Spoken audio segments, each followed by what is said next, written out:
Hello, my name is Gino Castellanos, and today I'd like to share a little bit about my work with all of you, with the hope that in getting a glimpse of my trajectory as a first generation immigrant artist in the US and my philosophy as a printmaker, I can inspire artists who may be experiencing self doubt or confusion about where they are and where they're headed with their work, and to push their practice of visual communication to its fullest potential.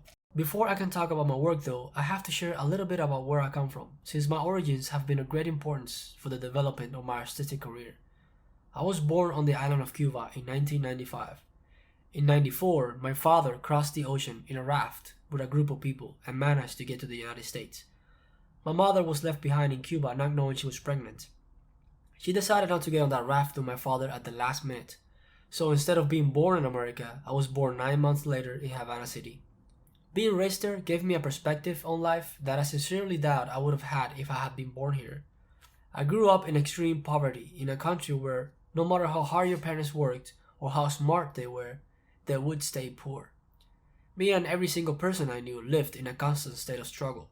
Because I grew up watching Hollywood movies and seeing the wealth that existed only 90 miles north of where I was, I began to feel hatred for my country and my government at an early age. A hatred that all the people I knew shared. I also had a deep rooted sense of nihilism, thinking that no matter what I did with my life, it would make absolutely no difference in the world and amount to nothing. Every Cuban I knew dreamt of leaving the island by any means necessary. Even though our bodies were trapped in Cuba, everyone's minds were somewhere in Miami. At the age of 16 in 2011, when my father finally remembered he had a son somewhere in Havana, he did the paperwork and brought me to the United States. It was a dream come true, or so I thought. Coming to the United States has been both the biggest blessing and the toughest challenge of my life.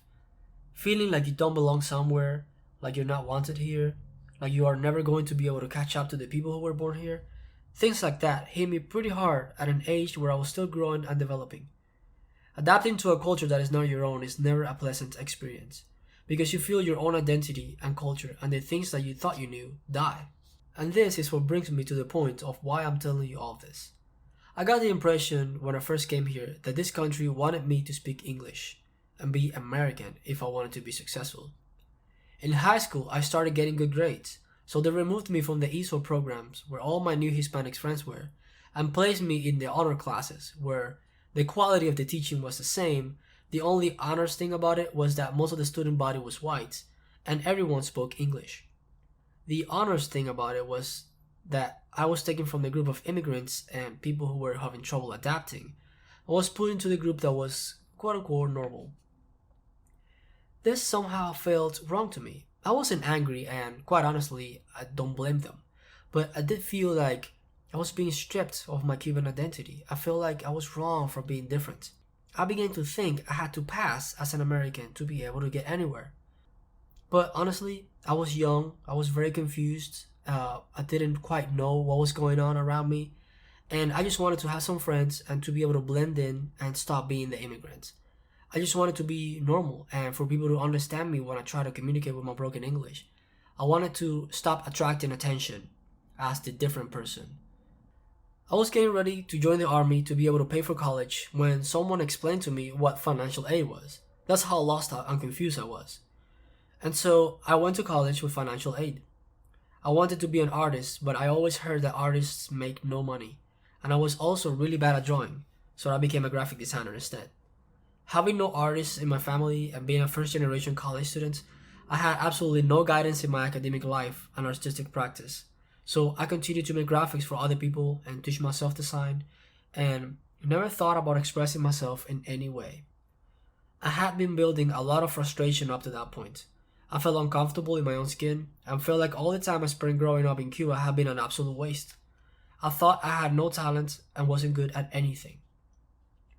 I also felt like the amount of work I would have to do to be able to make up for the lost time was too enormous to even try. I wasn't happy with my career choice until one day where everything finally changed. I decided to take printmaking class as an elective in Florida Atlantic University. In that class, I met my mentor, Joseph Velasquez, whose amazing presentation you saw in this panel. Joseph taught me many things in the years I've met him, but there are two things he taught me that I consider to be life-changing. The first thing was that my identity and who I am as an artist and as an immigrant are extremely valuable, and that I should be proud of it and the fact that I am different. The other thing he taught me was what I would call the shipping container metaphor.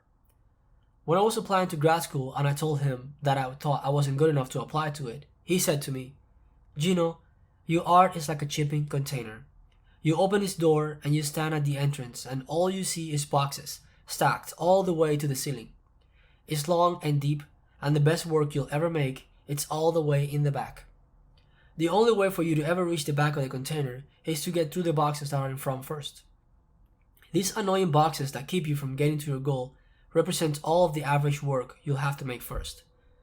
The people who get discouraged or are not willing to make the bad work never get to see the best art. This showed me that I needed to continue to work hard and to be patient, and that the best was yet to come. Finally, I had a reason to continue to grow as a person with a career, and also I had a reason to be proud of where I come from and of the things that I had to say. I started making prints in the fall of 2018. I followed Joseph's advice closely and began to feel good about this being an artist thing, until eventually I decided to not be a graphic designer anymore and to follow the one thing since childhood that made me feel like I was worth something, the one thing that made me passionate about getting up every day and doing work.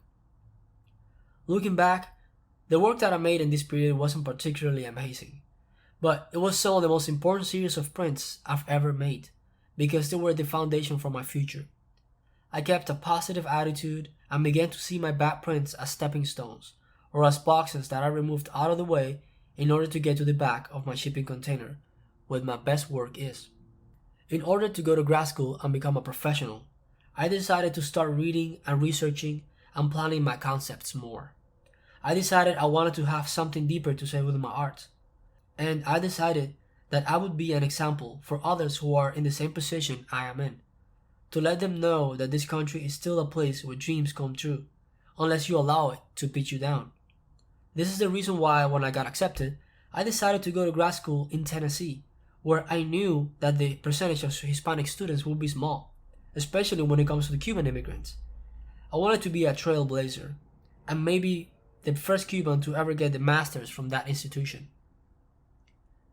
It is at this point that I began to work on To the Beat of the Distant Drum, which is a series of woodcuts which were a direct response to the political tension in America in 2020. I wanted to avoid current political rhetoric though, and instead wanted to begin a journey into the human soul by using anthropological literature and myth as an inspiration. Using Joseph Campbell's idea of myth as universal knowledge which explores human psychology across time and space, I created a fictitious religious culture that worshipped humanity at its emotional core. I made over 20 woodcuts, each depicting a costume figure in ceremonial dance, celebrating a human emotion. Growing up in Cuba, I was exposed to the beauty of the Yoruba religion. As a young child, I was sickly and my mother would often take me to the babalaos, who would perform ceremonies to heal my spirits and organize my mind. I got my mano dorula and became a son of Shango, who are worshipped to this day. This was my first-hand experience with rituals and ceremonies, which I used as inspiration for these woodcuts. I did this because I wanted the people who looked at my prints to remember to appreciate our nature as humans a little bit more, since during the pandemic I witnessed a deep hatred for one another brewing in this country that, quite frankly, frightened me. After finishing this series, I found myself craving other topics and thematics to tackle with my art.